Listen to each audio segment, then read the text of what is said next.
XCOS में calling user defined functions पर spoken tutorial में आपका स्वागत है।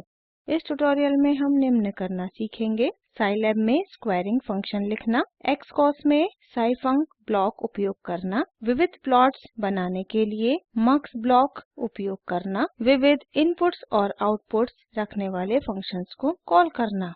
उबुंटू 1204 ऑपरेटिंग सिस्टम है जो संस्थापित साइलैब वर्जन 533 के साथ उपयोग किया जाता है। आपको साइलैब और XCOS की बुनियादी जानकारी होनी चाहिए। यदि नहीं तो संबंधित ट्यूटोरियल्स के लिए कृपया spoken-tutorial.org पर जाएं। अपने कंप्यूटर पर साइलैब शुरू करें। साइलैब कंसोल में टाइप करें एडिटर और एंटर दबाएं। फिर निम्न कोड टाइप करें, function space y is equal to square it bracket खोलें a ब्रैकेट बंद करें, एंटर की दबाएं और टाइप करें y is equal to a की घात 2 अंत में एक सेमीकोलन लगाएं।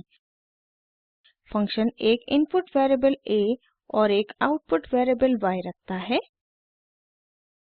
फंक्शन का नाम स्क्वेरिट है। यह फंक्शन वेरिएबल a को स्क्वायर करने का काम करेगा। यह परिणाम को y में संचित करेगा। अब इस फाइल को वांछित डायरेक्टरी में सेव करते हैं। मैं इस फाइल को स्क्वेरिट के नाम से और .sci एक्सटेंशन के साथ सेव करूँगी। यहाँ हम फंक्शंस को .sci फॉर्मेट में सेव करने का अनुसरण करते आ रहे हैं। साइलैब कंसोल खोलें। अब टाइप करें XCOS और एंटर दबाएं। दो विंडोज़ पैलेट ब्राउज़र और अनटाइटल्ड XCOS विंडो खुलेंगी। अब हम XCOS डायग्राम बनाएंगे। यह स्क्वेरिट फंक्शन को एक्सेस करेगा जो अभी बना है। यह साइफंक ब्लॉक प्रयोग करके किया जा सकता है। पैलेट ब्राउज़र विंडो पर जाएँ। पैलेट ब्राउज़र में यूजर डिफाइंड फंक्शन पर क्लिक करें। इस सेशन में scifunc_block_m ब्लॉक को ढूँढें। इसे अनटाइटल्ड XCOS विंडो में खींचें और छोड़ें। बेहतर दृश्य के लिए मैं अनटाइटल्ड XCOS विंडो को जूम करूँगी। जैसा आप देखते हैं मैं जूम बटन प्रयोग करूँगी। अब इसे कॉन्फ़िगर करने के लिए साइफंक ब्लॉक पर डबल क्लिक करें। साइलैब मल्टीपल वैल्यूज रिक्वेस्ट नामक एक विंडो खुलेगी। यह विंडो आपको साइफंक ब्लॉक के इनपुट और आउटपुट पोर्ट्स की संख्या को बदलने की अनुमति देगी। हमारे फंक्शन स्क्वेरिट के पास केवल एक इनपुट और आउटपुट वेरिएबल है, अतः हम सेटिंग्स को ऐसे ही रहने देंगे। ओके पर क्लिक करें। एक नई Scilab input value request window खुलेगी। टेक्स्ट बॉक्स में इनपुट और आउटपुट वेरिएबल्स के साथ फंक्शन का नाम टाइप करते हैं। यह फंक्शन साइफंक ब्लॉक द्वारा कॉल किया जाएगा। उपलब्ध टेक्स्ट बॉक्स में डिफ़ॉल्ट फंक्शन के नाम को एडिट करें। टाइप करें y1 इक्वल्स टू स्क्वेरिट ब्रैकेट खोलें u1 ब्रैकेट बंद करें। ध्यान दें कि यहाँ इनपुट और आउटपुट वेरिएबल्स क्रमशः u1 और y1 हैं। ये वास्तविक फंक्शन में उपयोग हुए वेरिएबल्स नामों की तरह नहीं बल्कि सिर्फ u और y की फॉर्म में होने चाहिए। ओके पर क्लिक करें। एक अन्य Scilab input value request window खुलेगी। आगामी तीनों विंडोज़ जो खुलेंगी उनमें ओके पर क्लिक करते रहें। साइफंक ब्लॉक अब कॉन्फ़िगर किया जाता है। आगे हम साइनसॉइड जनरेटर ब्लॉक को सम्मिलित करेंगे। पैलेट ब्राउज़र विंडो में सोर्सेज सेक्शन पर क्लिक करें। अनटाइटल्ड XCOS विंडो में साइनसॉइड जनरेटर ब्लॉक को खींचें और छोड़ें। सहूलियत के लिए उस ब्लॉक को साइफंक ब्लॉक के बायीं तरफ रखें। अब हमें आउटपुट वेरिएबल प्लॉट करने के लिए एक ब्लॉक की ज़रूरत है। पैलेट ब्राउज़र विंडो में सिंक्स सेक्शन पर क्लिक करें।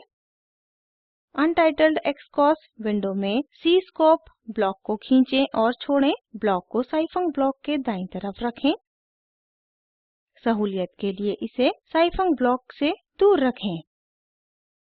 ध्यान दें कि cscope ब्लॉक एक लाल इनपुट पोर्ट रखता है। यह एक इवेंट इनपुट है। हमें एक इवेंट जनरेटर ब्लॉक की ज़रूरत है।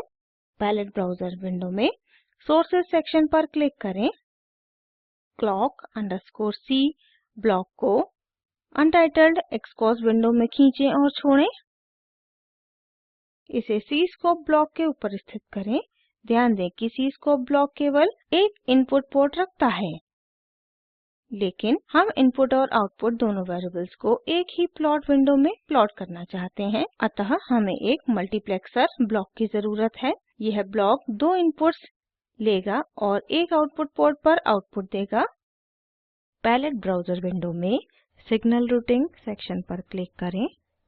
मक्स ब्लॉक को अनटाइटल्ड एक्सकॉस विंडो में खींचें और छोड़ें। ब्लॉक को साइफंक ब्लॉक और सी स्कोप ब्लॉक के बीच में रखें।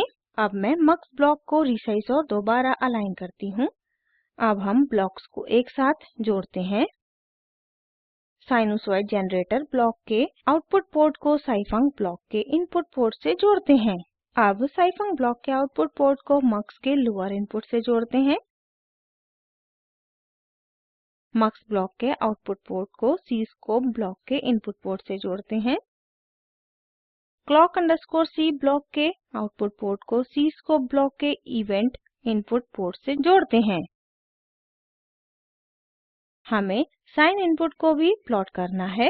हमें साइनसॉइड जनरेटर ब्लॉक को मक्स से जोड़ना है। मक्स ब्लॉक के ऊपरी इनपुट पोर्ट पर क्लिक करें। फिर बिना छोड़े हुए अपने माउस पॉइंटर को साइनसॉइड जनरेटर ब्लॉक और साइफंक ब्लॉक के बीच वाले लिंक की तरफ ले जाएं। लिंक को मोड़ने के लिए माउस बटन को छोड़ दें या अलग अलग स्थानों पर क्लिक करें। जैसे ही आप लिंक पर पॉइंटर लाते हैं, लिंक हरा हो जाता है। इन दोनों ब्लॉक्स के बीच में लिंक बनाने के लिए माउस बटन को छोड़ दें या एक बार क्लिक करें। अब हम अन्य ब्लॉक्स के विन्यास को देखते हैं। हम साइनसॉइड जनरेटर ब्लॉक की फ्रीक्वेंसी, मैग्नीट्यूड और फेज बदल सकते हैं। यह करने के लिए साइनसॉइड जनरेटर ब्लॉक पर डबल क्लिक करें। कॉन्फ़िगरेशन विंडो खुलेगी। हम मैग्नीट्यूड और फ्रीक्वेंसी को 1 और फेज को 0 रखेंगे। कॉन्फ़िगरेशन विंडो को बंद करने के लिए ओक पर क्लिक करें। अब सी स्कोप ब्लॉक को कॉन्फ़िगर करते हैं। इसकी कॉन्फ़िगरेशन विंडो को खोलने के लिए सी स्कोप ब्लॉक पर डबल क्लिक करें। ymin पैरामीटर को -2 और ymax पैरामीटर को 2 करें। रिफ्रेश पीरियड वैल्यू को 10 करें। इस वैल्यू को ध्यान रखें। बफर साइज वैल्यू को 2 करें। ओके पर क्लिक करें। अब clock अंडरस्कोर सी ब्लॉक को कॉन्फ़िगर करते हैं। इसकी कॉन्फ़िगरेशन विंडो को खोलने के लिए ब्लॉक पर डबल क्लिक करें। पीरियड की वैल्यू को 0.1 रहने दें। इनिशियलाइजेशन टाइम को 0 करें। ओके पर क्लिक करें। अब सिमुलेशन पैरामीटर्स को बदलते हैं। अनटाइटल्ड एक्सकॉस विंडो की मेन्यू बार पर सिमुलेशन टैब पर क्लिक करें। अब ड्रॉप डाउन मेन्यू से सेटअप पर क्लिक करें। सी स्कोप ब्लॉक के रिफ्रेश पीरियड से मिलान करने के लिए फाइनल इंटीग्रेशन टाइम को बदलें। रिफ्रेश पीरियड की वैल्यू 10 थी, अतः फाइनल इंटीग्रेशन टाइम की वैल्यू को 10 करें। ओके पर क्लिक करें। अब फाइल पर क्लिक करें और फिर एक्सकॉस डायग्राम को सेव करने के लिए सेव पर क्लिक करें। एक्सकॉस डायग्राम को सेव करने के लिए एक वांछित डायरेक्टरी चुनें। यद्यपि यह सलाह दी जाती है कि इसे आप उसी फोल्डर में सेव करें जहां आपने squareit.sci फाइल सेव की है। ओके पर क्लिक करें। ध्यान दें कि साइफंक ब्लॉक squareit फंक्शन को कॉल करेगा। इसका मतलब है कि एक्सकॉस डायग्राम को निष्पादित करने से पहले हमें squareit फंक्शन को लोड करना चाहिए। साइलैब एडिटर विंडो पर जाएँ जहां squareit.sci फाइल खुली हुई है। एडिटर के मेन्यू बार पर उपलब्ध एग्जीक्यूट बटन पर क्लिक करें। यह squareit फंक्शन को लोड करेगा। अब हम एक्सकॉस डायग्राम को निष्पादित कर सकते हैं। एक्सकॉस डायग्राम फाइल को खोलें।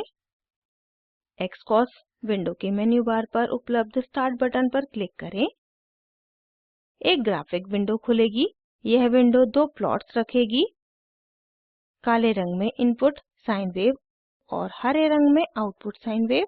ध्यान दें कि squareit फंक्शन में कार्यान्वित हुए स्क्वायरिंग फंक्शन ने निश्चित ही साइन वेव का स्क्वायर किया है, अतः output sine wave positive axis पर स्थानांतरित की गई है। प्लॉट विंडो को बंद करें।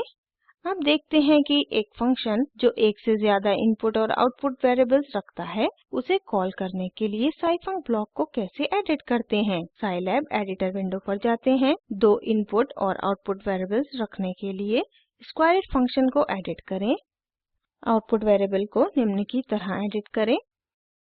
स्क्वायर ब्रैकेट खोलें, y z स्क्वायर ब्रैकेट बंद करें। इनपुट वेरिएबल्स को निम्न की तरह एडिट करें। ब्रैकेट खोलें, a b ब्रैकेट बंद करें। हम स्क्वायर किए हुए आउटपुट को एक यूनिट स्थानांतरित करके फंक्शन को बदलेंगे। मेन फंक्शन लाइन को निम्न की तरह एडिट करें। y is equal to b plus a की घात 2 अंत में एक सेमीकोलन लगाएं। एक आउटपुट भी बनाएं जिसका एम्प्लीट्यूड इनपुट का आधा होगा। एंटर की दबाकर अगली लाइन पर जाएं और टाइप करें z is equal to 0.5 multiplied by a अंत में एक सेमीकोलन लगाएं। अब फाइल को सेव करें। xcos विंडो खोलें। इसे कॉन्फ़िगर करने के लिए साइफंक ब्लॉक पर डबल क्लिक करें। इनपुट पोर्ट साइज फील्ड में 1,1 के बाद एक सेमीकोलन लगाएं और दोबारा 1,1 टाइप करें। उसी प्रकार आउटपुट पोर्ट साइज फील्ड में 1,1 के बाद एक सेमीकोलन लगाएं और दोबारा 1,1 टाइप करें। ओके पर क्लिक करें। एक नई Scilab input value request window खुलेगी। टेक्स्ट बॉक्स में y1 के बाद एक कॉमा लगाएं और टाइप करें y2।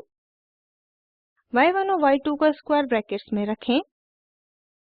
अब u1 के बाद एक कॉमा लगाएं और टाइप करें u2।